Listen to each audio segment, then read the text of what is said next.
Salut les artistes, j'espère que vous allez bien.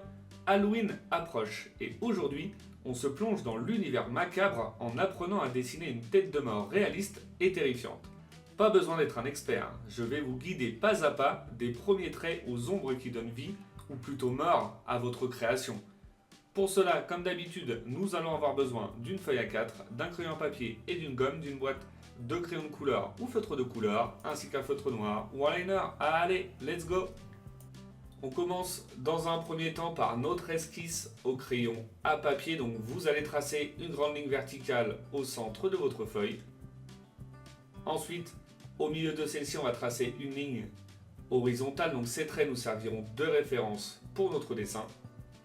Maintenant, avec des formes assez simples et des traits de crayon assez fins, on va positionner le crâne sur notre feuille, donc pour être sûr d'avoir toute la place nécessaire pour notre dessin avant de passer au détail. Donc je vais commencer par dessiner une grande forme, donc circulaire, donc assez volumineuse, et celle-ci sera décentrée vers la droite. Parce que sur la gauche, on va laisser une petite partie pour la partie basse du crâne. Donc voilà, ce volume-là, c'est plutôt pas mal. Et pour la partie au niveau donc des dents de la mâchoire, on va dessiner une forme triangulaire en bas à gauche. Donc vous allez faire voilà, un trait sur la gauche, une petite pointe en bas et on revient vers la droite. Et on va terminer par dessiner une courbe sur la partie gauche pour délimiter la partie centrale de notre crâne. Ça va nous servir de repère, de guide pour positionner les éléments sur le crâne. Donc voilà, on a positionné vraiment très simplement le crâne sur notre feuille. On est sûr d'avoir toute la place nécessaire pour notre dessin. On va maintenant pouvoir passer au détail. Donc je vais commencer par la partie centrale du crâne. Je vais commencer par dessiner l'ouverture du nez. Donc on va dessiner une belle forme ovale à ce niveau-là. Donc pour la forme ovale, la partie haute sera plus petite que la partie basse. On va donner un plus grand volume tout en bas.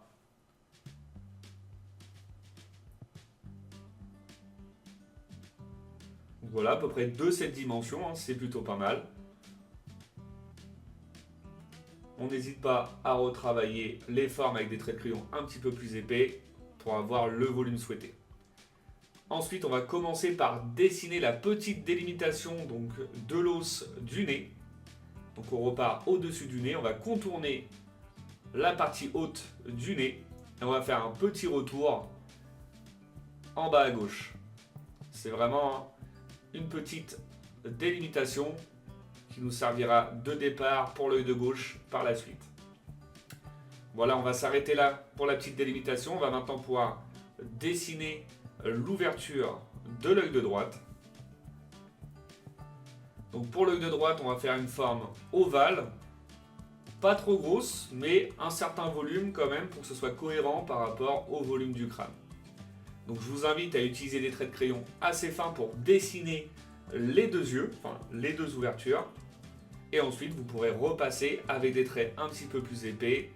Ensuite, une fois que vous serez satisfait du volume des éléments. Donc voilà pour la forme de l'ouverture, c'est plutôt pas mal. Je vais retravailler légèrement avec des traits un petit peu plus épais pour avoir une forme beaucoup mieux.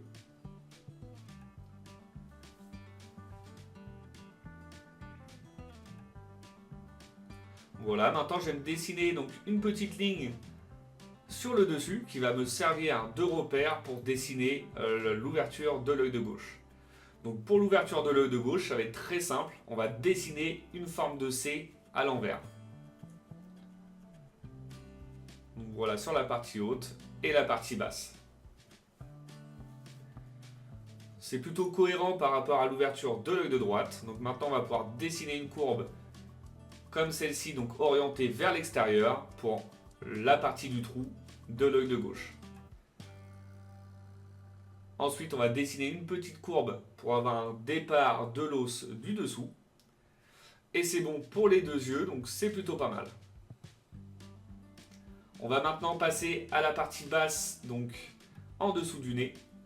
On va dessiner une courbe qui va nous servir de guide pour ensuite positionner les dents avec un petit retour sur la droite.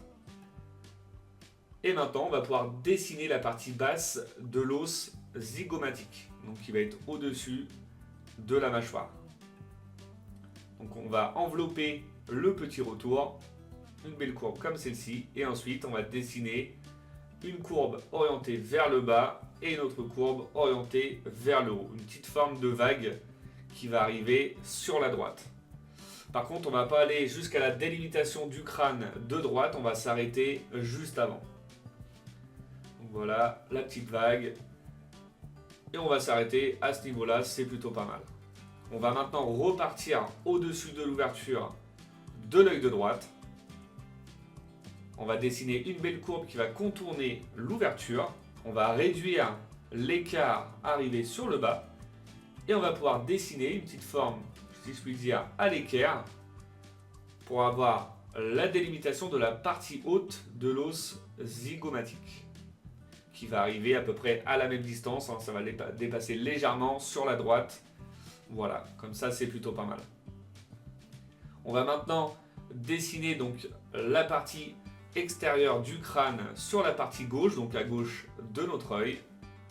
On va faire une petite bosse au niveau du sourcil avec une courbe orientée vers l'intérieur de l'œil. Et ensuite, on va donner un petit volume au niveau donc de la partie haute de la joue avec un petit retour à l'équerre en partie basse. Donc, et voilà pour la première partie de notre crâne. C'est plutôt pas mal, on est assez satisfait des volumes. Si vous avez l'habitude de regarder mes vidéos, j'aime bien procéder quand c'est comme ça à des traits de crayon un petit peu plus épais. Ça va nous permettre de nous rendre compte de l'évolution de notre dessin et ça va nous permettre de dissocier des traits de référence par rapport à mes traits finis. Donc voilà, je vais repasser avec des traits de crayon un peu plus épais sur tous les éléments que je viens de dessiner. Donc vous n'êtes pas forcément obligé de procéder à cette étape, vous faites comme vous voulez. Moi je trouve ça assez satisfaisant et si ça peut vous aider pour votre dessin, ça me convient. Surtout par contre, si vous procédez à cette étape, n'appuyez pas trop fort sur vos traits de crayon pour ne pas abîmer votre feuille et votre dessin. Donc voilà pour la partie haute de l'os zygomatique et on va pouvoir repasser sur la partie basse.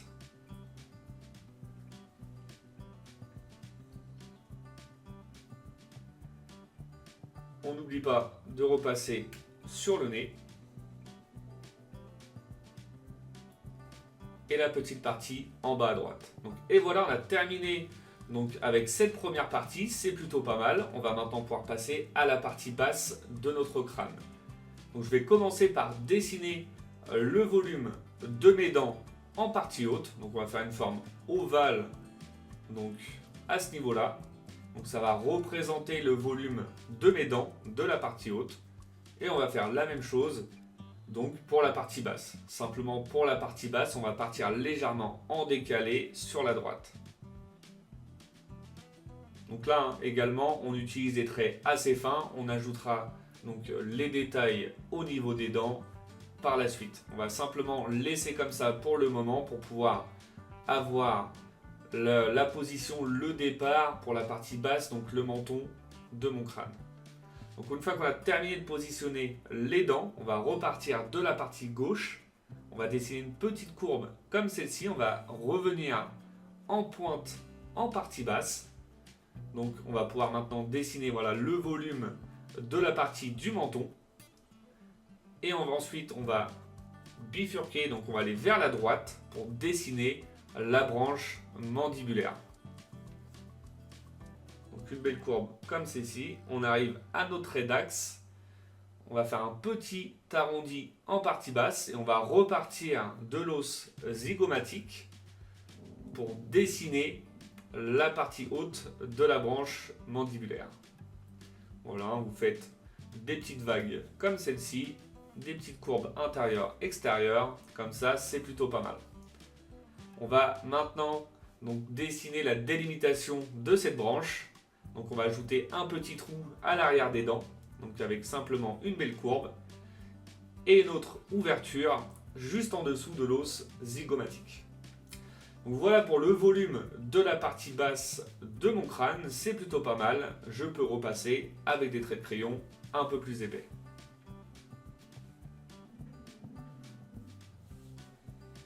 Vous voyez, c'est pas grand chose, ça va assez vite et le résultat est vraiment sympa. Donc une fois qu'on a terminé avec cette partie-là, on va maintenant pouvoir dessiner le volume du crâne. Donc on va repartir en haut à gauche. On va dessiner là en première partie donc l'os frontal, ensuite l'os pariétal et occipital en partie basse. Donc on va faire une forme assez arrondie en partie haute et on va bomber un petit peu plus sur la partie arrière à droite.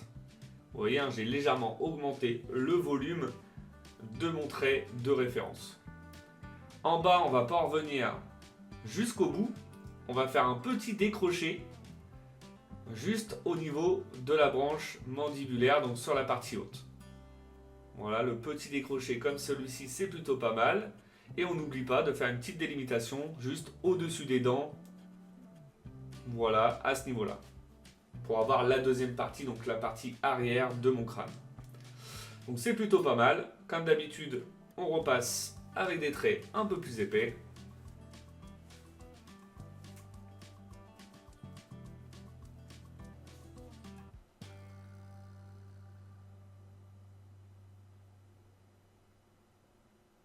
Donc voilà pour la partie du crâne, c'est vraiment pas mal.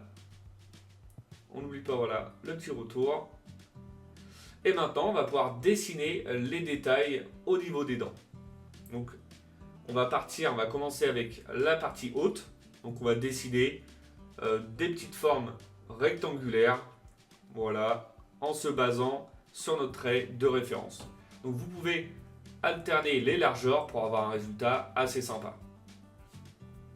Donc logiquement, les dents de devant sont plus petites que les dents arrière.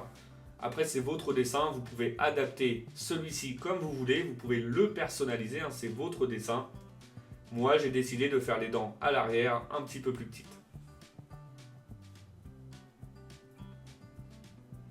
Voilà, on termine avec deux petites dents tout en arrière. Et voilà, pour la partie haute, on va faire exactement la même chose pour la partie basse.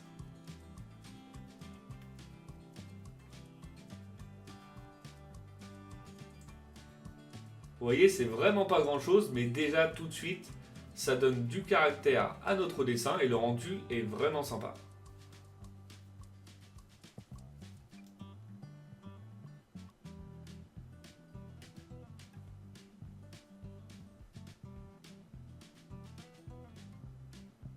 Voilà, et on termine par les deux petites dents sur la partie arrière.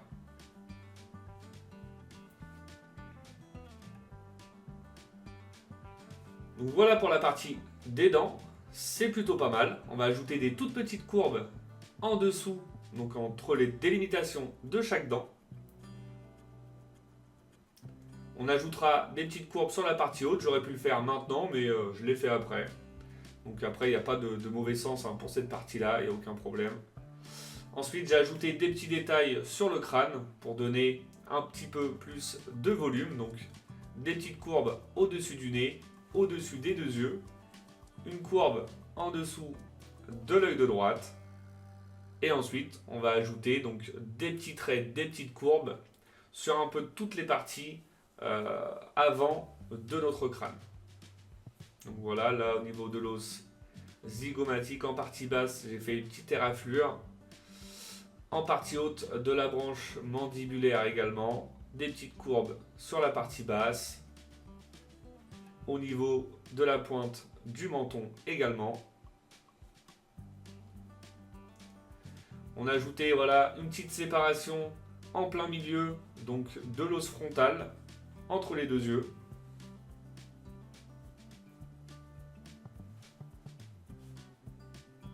On ajoute maintenant une épaisseur à l'intérieur de l'ouverture de nos yeux. Vous allez voir hein, que le rendu sera vraiment sympa.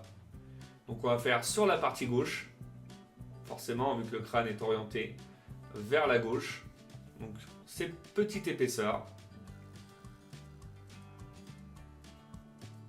Voilà, comme ça, c'est plutôt pas mal.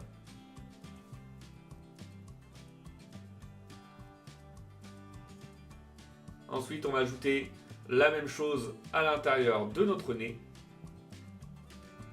On va ajouter donc des petites courbes sur la partie arrière, donc juste derrière la branche mandibulaire pour donner cet effet d'éloignement. Ça va assombrir légèrement notre dessin qu'on va passer à la couleur. Vous allez voir, ça va être un rendu assez sympa. Ça dessine un peu un effet d'ombre sur notre crâne avec simplement des petits traits comme ça. C'est vraiment sympa. On va faire la même chose donc au-dessus de l'os zygomatique. Donc au niveau de la partie du crâne donc temporal. Voilà. Maintenant, on va ajouter une fissure au niveau du crâne. Je peux même dire 2 fissures. On va faire une première qui va partir du haut, qui va descendre jusqu'à l'os zygomatique. Donc ça va nous permettre d'avoir les délimitations du crâne entre l'os frontal, l'os pariétal et l'os temporal. Et voilà, après on va en faire une autre à l'horizontale, bien courbée vers la droite. Donc dans un premier temps, j'ai fait des traits assez simples.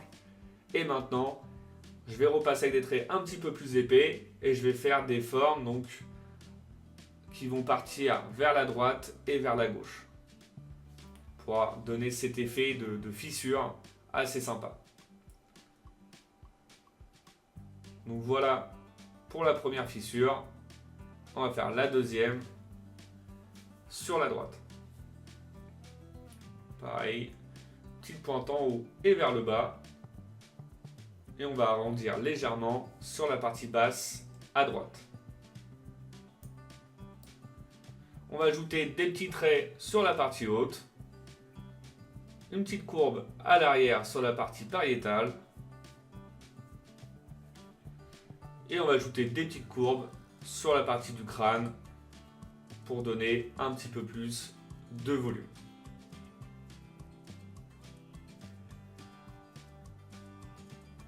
Donc, et voilà, on a terminé avec l'esquisse au crayon à papier de notre crâne. Le résultat est vraiment très sympa, j'espère que la vôtre vous plaît. On va maintenant pouvoir passer donc tranquillement à l'étape du liner. Donc pour le liner, c'est très simple, vous avez simplement à repasser sur tous vos traits de crayon. Donc comme je le répète dans chaque vidéo, avant de procéder à cette étape, prenez vraiment votre temps pour votre esquisse au crayon à papier. Donc si vous avez des doutes sur une certaine partie ou un certain volume de votre dessin, n'hésitez pas à gommer et à recommencer. Donc ne brûlez pas les étapes trop vite, prenez vraiment votre temps pour la première partie de votre dessin. Ensuite, vous avez simplement à repasser avec votre liner sur votre trait de crayon en faisant attention de ne pas vous tromper de partie à colorier. Et on revient avec notre dessin. Une fois qu'on a terminé avec le liner, on va pouvoir passer au gommage de tous les traits de crayon et à la mise en couleur de notre crâne. Donc une fois les traits de crayon effacés, je commence par remplir avec du noir l'intérieur des yeux et du nez. Une couleur jaune pâle un petit peu plus foncée donc pour l'intérieur des yeux, du nez et la partie arrière de la branche mandibulaire. Et on termine avec la couleur principale de notre dessin, une couleur jaune pâle un peu plus claire, en faisant attention au niveau de la délimitation des dents. Et voilà, notre crâne est maintenant terminé, le résultat est vraiment très satisfaisant, j'espère que le vôtre vous plaît. Comme d'habitude, n'oubliez pas de mettre un petit like, ça fait toujours plaisir, ça demande quand même pas mal de temps de travail. Pour ceux qui ne le sont pas encore, je vous invite à vous abonner et je vous dis à bientôt pour une nouvelle vidéo. Bonne journée à vous et bon dessin!